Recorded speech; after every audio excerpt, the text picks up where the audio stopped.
Hello guys, welcome to my YouTube channel, and we are going to continue with the Excel operations using Python library, that is Openpyxl. Okay, so in the last session we learned about how to load a workbook. Okay, and we saw about what the library is, what the use of the library is. Okay, and some of the operations we can do by, like the starting, like the basic operations after loading the workbook. Okay, now we will see like how to access the cells. So cells are nothing but if you go to the Excel sheet, so these are the cells. So this is third cell, now this is B3 cell, this is C3 cell and D3 cell. Okay, so every cell holds some value. Okay, so how to access those cells here? Okay, so here you can see the definition. Cell is row and column. So basically if you go here, this is first row first column, this is first row second column, this is first row third column. Okay, so this is how you get it using rows and columns.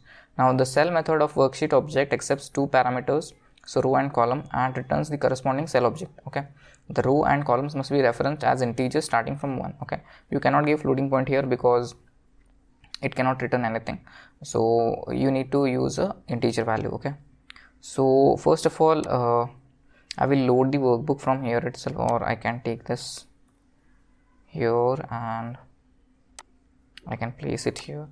Okay, so let's load the workbook. Okay, now what I'm doing here is I'm assigning worksheet that is sheet 1 to this variable ws. Okay, and then what I'm doing, a is equal to ws of cell of 2,4. so cell of 2,4 in sheet 1 is cell of second row and fourth column. So this is 2,4. it gives us value a. Okay, so if I print a, it will give us like some random, like the details of that cell. Okay, so sheet 1 d2 it is saying, so sheet 1 d and this is 2. Okay, so d2 it will give, that is just we print a. Okay, so ws of cell 2,4 assigns a with sheet 1 of d2. Okay, and if I want to print the value, then it gives a dot value, which is a. Okay, so if we go here, the value is a here. Now if you want c here, that is 6, if you want to print 6, that is second row and third column. Okay, so let's give here this.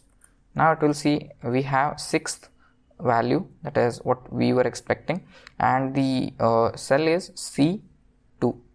Okay, this is how you can get the cells of Excel. Okay, just by using ws.cell. Okay, now using the worksheet object, the cell can be accessed by mentioning it as a key in a worksheet object, which returns the corresponding cell object. Okay, so basically what we are doing here is ws of d2. now here it is c2, so let's give c2 here.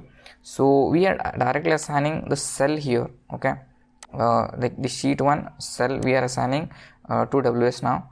Okay, that is to a variable, and if we are printing the value, it should give us 6. Okay, so either you can go using this method or directly using this method. Okay, either one works. Okay, fine. So this is how you can access the cells using this library. Okay, so hope this helps. So if you learned something from this video, do hit the subscribe button. Until then, take care. Bye.